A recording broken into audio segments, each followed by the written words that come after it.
thanks for joining us this morning on CTV News Channel. United Nations Secretary General Antonio Guterres condemning Israel's strikes on Qatar, saying they are a flagrant violation of the sovereignty and territorial integrity of Qatar. Israel launched the attacks on Hamas leadership in the Qatari capital that Israel says were directly responsible for the October 7th massacre. Qatar, which has acted as a mediator in the conflict between Israel and Hamas, condemned the action as cowardly and a violation of international law. Saudi Arabia and Turkey are also among the nations condemning the Israeli attack. Now, the Israeli Prime Minister releasing this statement from his office, saying that today's action against the top terrorists at Hamas was a wholly independent Israeli operation, reiterating that Israel initiated and conducted and takes full responsibility.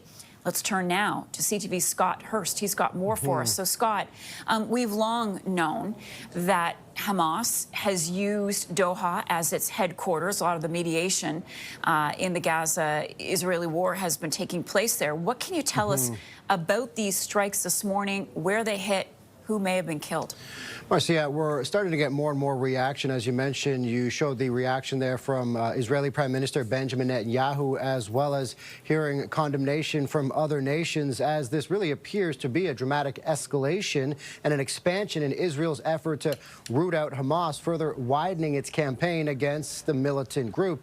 As we see from the video, smoke can be seen rising in the skyline as explosions were heard earlier today in Doha, Qatar, after Israel carried out an attack against senior Hamas leadership there. The attack in the Qatari capital allegedly targeting the militant group's negotiating team. And as you had pointed out, Qatar has long been helping to mediate between Israel and Hamas in an effort to reach a ceasefire. However, it appears negotiations over ending the war in the Gaza Strip had been at a stalemate even before the latest military offensive there. And so you pointed out the reaction from Qatar's foreign ministry denouncing the strike, calling it, quote, a blatant violation of international law and norms.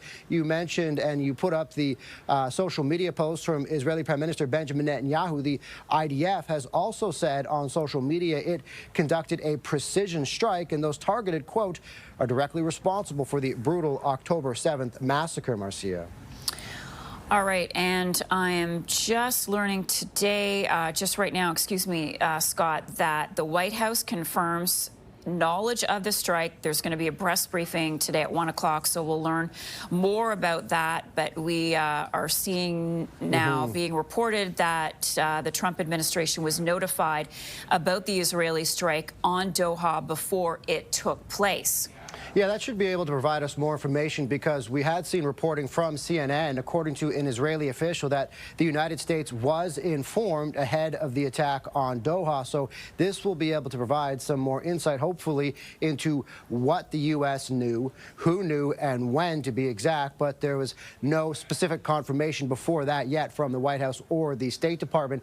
Now, the U.S. Embassy in Qatar said it had instituted a shelter in place for its facilities, and that U.S. citizens were advised to shelter in place. Now, earlier this week, U.S. President Donald Trump said that he was giving his, quote, last warning to Hamas regarding a possible ceasefire, and the proposal presented by Trump's Middle East envoy, Steve Witkoff, ultimately calling for a negotiated end of the war and the withdrawal of Israeli forces from Gaza once the hostages are released and a ceasefire can be established. So hopefully we're able to get more information from that U.S. press briefing on this latest strike by Israeli forces targeting Hamas officials in Doha, Qatar, Marcia. Yeah, and it's also notable that there are 10,000 U.S. military personnel stationed in Qatar.